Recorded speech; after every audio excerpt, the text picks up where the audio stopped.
Doctor Who meets Sherlock Holmes. What could go wrong in a match made in heaven? It is a team-up people particularly wanted in the 2010s. As a reminder, at that time, Stephen Moffat ran both the Matt Smith and Peter Capaldi eras of Doctor Who and the Benedict Cumberbatch Martin Freeman series of Sherlock. The proposed joint venture that fans really wanted but never happened was usually referred to as Wholock. But I wonder how many of these Wholock fans were aware that the Doctor and Holmes and Watson had actually met before. Andy Lane wrote the book All Consuming Fire for Virgin Books in 1994, and then in 2015 Big Finish adapted that book into an audio play. 2015, right slap bang in the middle of the Wholock age.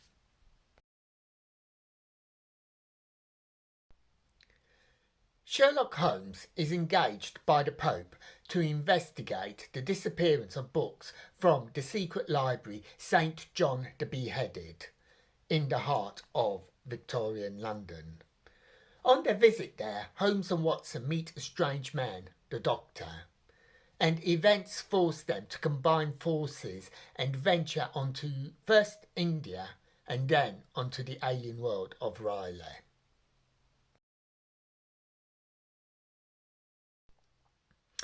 I found this to be a very strange tale.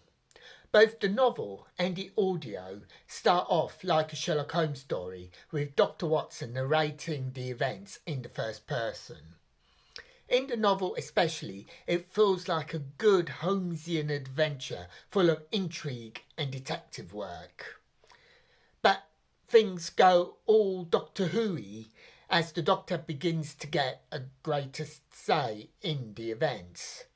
And then we meet the Doctor's assistants, firstly Bernice Summerfield, or Benny, and then Ace from the Sylvester McCoy TV days. And yes, in case you're wondering, in both the book and the audio, it is a Seventh Doctor adventure, the Seventh Doctor being played by Sylvester McCoy, who reprises that role for the audio. Now, chapter 4 of the book is particularly nasty, with brutal graphic description of a dogfight, realistic but brutal. And this dogfight is a dogfight with a difference, as we meet the Sumatran animal of Holmesian fame. And in the chapter, rough justice is meted out. This chapter is brutal, it is nasty, but it is totally captivating. One of the best chapters I've read in a long, long time. It is replicated in the audio, but it is somewhat downplayed and it doesn't have the same effect as it does in the novel. Anyway, halfway through the tale, and Benny, the Doctor's assistant, takes over the narrative from Dr. Watson as we go to India. And from here, they both take it in turns to tell us the story from their particular point of view. Now, for me, one of the highlights of this book is the lovely relationship between Benny, or Bernice, and Dr. Watson. They really are suited to each other.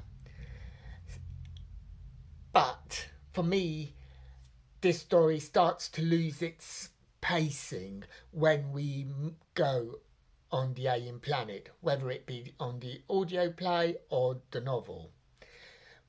On the alien planet, we are introduced to a roll call of famous people from both canons, and it all starts to become a bit of a cliche and a shopping list of what to include and what to say.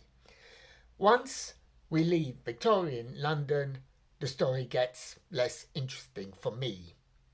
And that is the key word, for me. This is my view. Others who prefer a more science fiction based adventure have preferred the latter part of the book, set on the alien planet Riley, as opposed to the historical setting of Victorian London. And there is no right or wrong about this. As with everything, it is a matter of taste and preference, rather than one being correct and the other wrong. But for me personally, I prefer the opening to the ending. Now, as to the characters of both the Doctor and Sherlock Holmes, yes, well, quite, yeah, I'm not really totally au fait with them. The Doctor is very much a cameo in his own series. But then you could say that the first Doctor was a cameo in his first series with William Hartnell, so perhaps that's not such a difference. But it is Holmes who's the most strangest. Dr. Watson takes to the strange new world and experiences like a duck to water. Sherlock Holmes doesn't. Holmes tries to rationalise and theorise as he usually does, but he doesn't have any reference data to draw upon. And this puts him on a back foot, and he comes across as arrogant and possibly even a little bit stupid.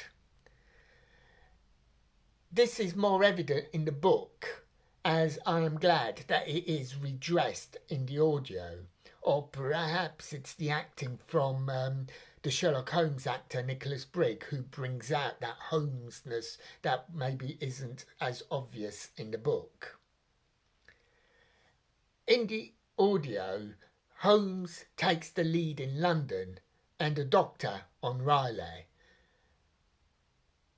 But unlike the book, in the audio, both characters are still capable, intelligent beings in each other's worlds, and that's how it should be. But for me, this story in both mediums, or is it media, it's very much a Holmes and Bernice vehicle. They both shine throughout, but then they're also both our narrators, so surely they'd paint themselves in the best light possible, wouldn't they? But the book is out of print, so if you want to read that, you will have to go digging, I'm afraid. But the audio play is still available on the Big Finish website. And if you are a fan of Sherlock Holmes or of Doctor Who, it is something I would still recommend that you listen to, because it is overall an enjoyable story.